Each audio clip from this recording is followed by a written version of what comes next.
Hey everybody, David Silverstein here from Selling to the CIO. It's been a little while. I'm happy to have with me a friend, somebody I really respect in the industry. I've known for a long time. Steve Roach, how are you? Good morning. I'm doing well. I'm doing well, David. Thanks for having me on. I've been enjoying the last couple episodes, so I appreciate you inviting me. Yeah, I've known Steve for a long time. Somebody I really respect in the industry.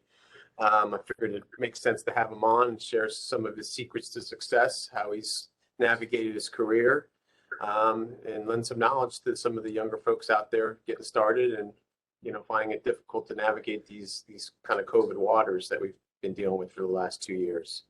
So tell me what you've been up to, what's going on, and I know you're at Elastic now. Just take us through a little bit of how your career got going and how you got into the space.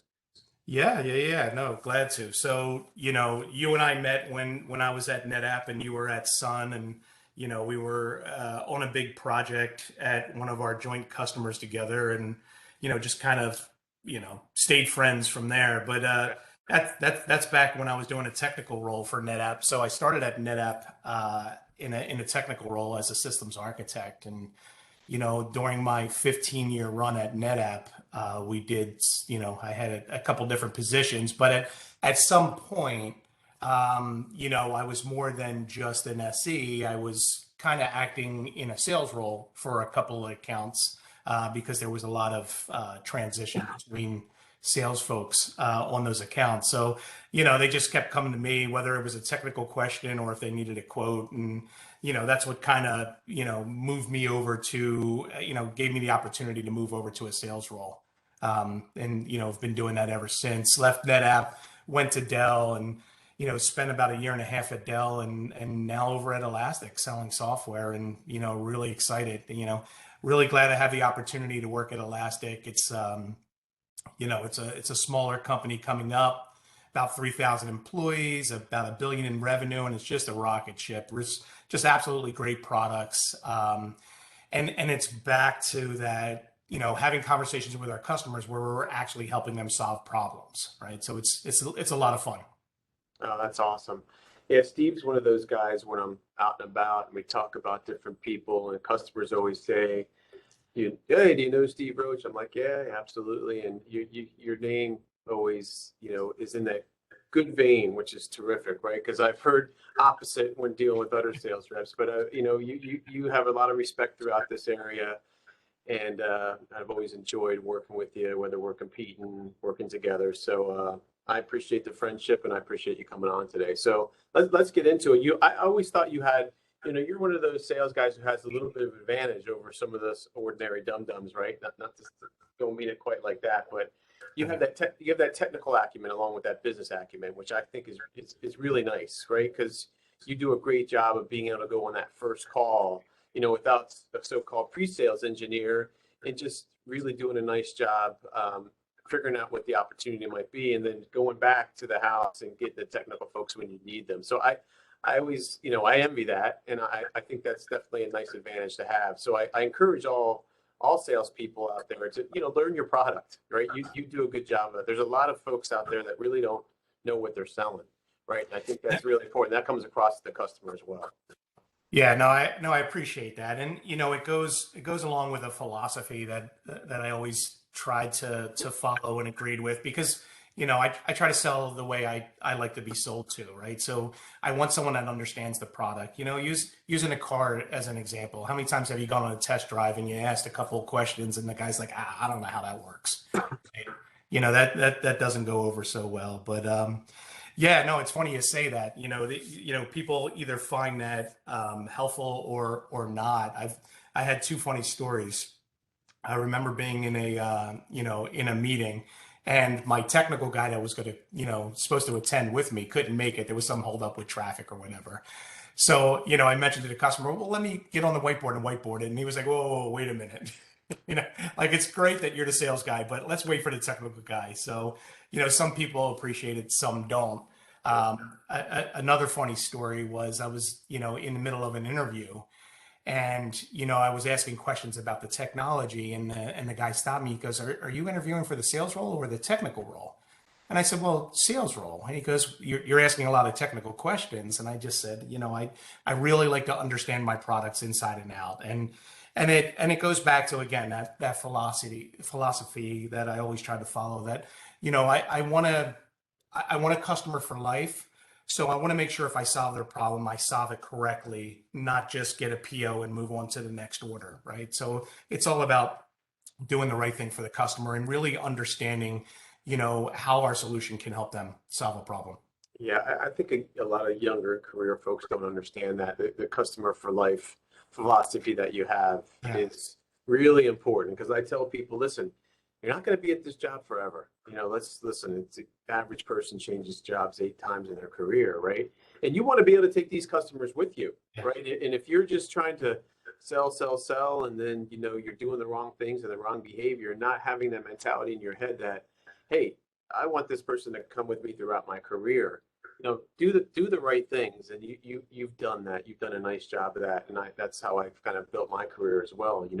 Just gaining the trust of these folks and not trying to, you may go somewhere where your product is not a good fit, right? So you need to leave them alone for a while you're at one company, right? When you go to the next company, it may be a right fit. So it seems like you've done that. Done that nice. Well, You understand that. you shared some information years ago with me, David. You had a great tidbit. You said, "Listen, the only thing we ever have is our contacts, right? That's the only IP that we have as salespeople. Yeah. As we move through our career, right? So it's important to do right by your customers all the time."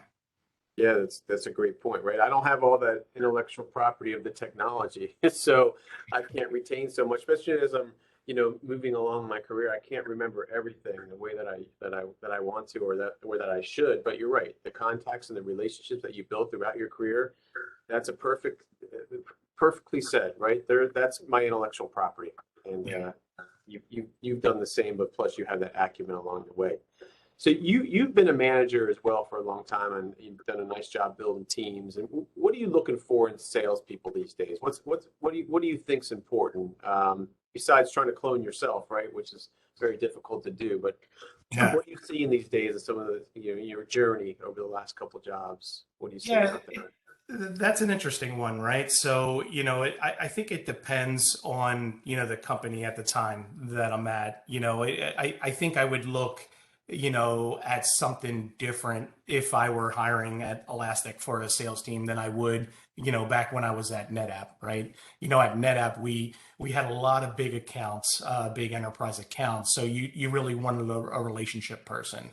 At Elastic, we're just starting up, and even though we've been running a couple of years, you need those hunter type, sales reps. So I think it depends on the role, where the company is at its particular time. So yeah. What do you see that's resonated out there these days, though, with some of the reps that you've seen success, that are having some good success? Like, what are the key attributes that you're seeing out there these days? I think it goes a little bit back to what, some of the stuff that we talked about, understanding customer problems. What I see at Elastic is, you see a lot of use cases for our software. Our software is like the Swiss Army knife, right? It could solve a lot of problems, and there's a lot of interesting use case. But to really understand how you can fit those use cases, that's the salespeople that are really being successful, right? Yeah, getting in there, understanding what the customer's trying to do, understand how our products can fit into that. That's the reps that I'm seeing successful. Yeah, I always listen to me. It's a tough job, right? Sales is a tough job, no matter And what I always say, nothing happens till somebody sells something, no matter what industry you're in. And I think it's a great career, right? It affords you the freedom that you want, that you potentially you deserve if you're achieving your goals and doing all the right activity. So anybody starting out in this career, I just say, listen, there's sales is I love it, right? It's going to be you gotta be able to weather the storm because there's going to be highs and lows throughout the journey. But It's a roller coaster of emotions, isn't it? Just an absolute roller coaster. You could be it's one day because you had a great meeting, and then project dies, and it's a huge letdown. So it's That's for not sure. only weather the storm of business, but weather the storm of emotions. Yeah, no, absolutely. But I have two daughters, and one's maybe on a sales track, one's more on a financial track. But it's I wouldn't have it any other way if I were starting over again, I guess. So, Yeah. um, yeah, I was gonna, listen from your perspective.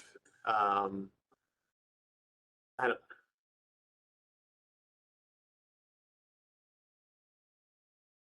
Hey Steve, one of the things I wanted to address with you is what do you see in the challenges of getting customers time these days? What do you see that they're struggling with? What's resonating trying to get meetings these days in this time of COVID where you can't get out as much as you would have liked to in person?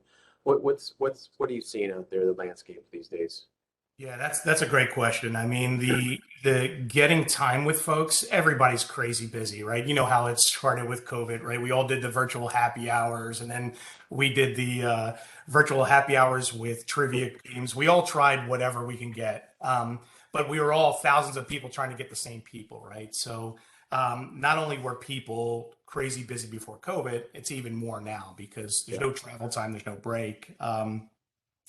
So I think the challenge is when you do get a customer meeting, making sure that you're using your customer's time effectively. Let's use an example, right? You and I just had a chance to spend some time with Eric Stern, who was on the last episode, right? And look at what he had to accomplish. He had to move a data center within a year. So what Eric doesn't need, right, is 1,000 sales reps trying to get his time so they can review their whole portfolio of products and talk about a solution. What you really need is, hey, Eric, what three things are really keeping you up at night, right? What things are blocking you from meeting your goals of moving this data center, A, B, and C? A good sales rep, I think, would look at that and say, I don't know anything, Eric, about A and B, but I can solve to C this way, or even better, right? A better use of your time, or a better, to keep that relationship in place is I may not know anything about A, B, or C, but I know some of my customers solve B with this product. Maybe that can help you, meet your goals. Because when you help somebody in that fashion, right, they're always going to come back to you. They're going to bring you to the table when they have another solution to, another problem to solve, right? So that's yeah, that's when you hit that trusted advisor status, right? And that's what I'm always trying to look for with my customers. That's the ideal relationship, right? When they have issues or they have problems, they want to bring me to the table to spitball, not to sell them something, but to go through ideas and how could we tackle this problem, right? That's for me, that's the ideal goal with every relationship. yeah. And kudos to the dinner. Lesson learned, right, from some of the other folks out there. I had introduced Steve to a contact of mine who I've known for a long time, and we just casually set up a dinner. Just an introduction, no hard sell, and and the customer really had to ask Steve, "Hey, what do you do? What's going on?" Because we didn't talk shop, until dinner was probably three-quarters of the way done. And Eric was kind of, I think, a little bit dumbfounded that we weren't, getting after it. We were letting him enjoy his meal and having a good conversation, getting to know him. And that's how you got to get this accomplished, right? Don't go right into it, right? People don't want to, maybe some people might want to, all right, let's talk business, let's get it over with so we can Yeah. go enjoy our dinner or lunch or whatever it might be. But in this situation, I think you set it up perfectly. I mean, you're a pro, you've been doing this for a long time, and you kind of read the room and realized that, all right, not now, let's talk about this other stuff, get to know him. And then, he definitely opened up, and Yeah. there was definitely an interest there. And I think that you'll have some follow up in the future, which is all you can ask for, right? The second chance in the second meeting. That's the idea here. So kudos to you. I wish everybody would have the same respect when you make an introduction, right? Because listen, I'm going to open up my network. I don't do it for everybody. I do it to people I trust and I know they're going to handle it the right way. So become that person. Don't be that person where I'm going to make an introduction and you go right into it and you're not reading the room correctly, because that's going to backfire, because it's not going to want me to open up my network to anybody else to you. So I don't know if you have anything to add on top of that. No, I think you nailed it perfectly. And, I can't thank you enough for doing the intro. And, something else I probably learned from you along the way is, that old statement's true, right? People buy from people, right? And when somebody has a need and they trust somebody, you're going to get the call. So, just be that trusted advisor. Yeah, no doubt. How has it been, over the last couple of years during the whole COVID situation? Is there any tips out there? I mean, hopefully we're here in Philadelphia. They just, they're going to have mask restrictions going back. Hopefully it's a temporary situation, but it's a different way of selling these days. I don't know how many people are actually going to go back to the office. I don't think it's as important anymore.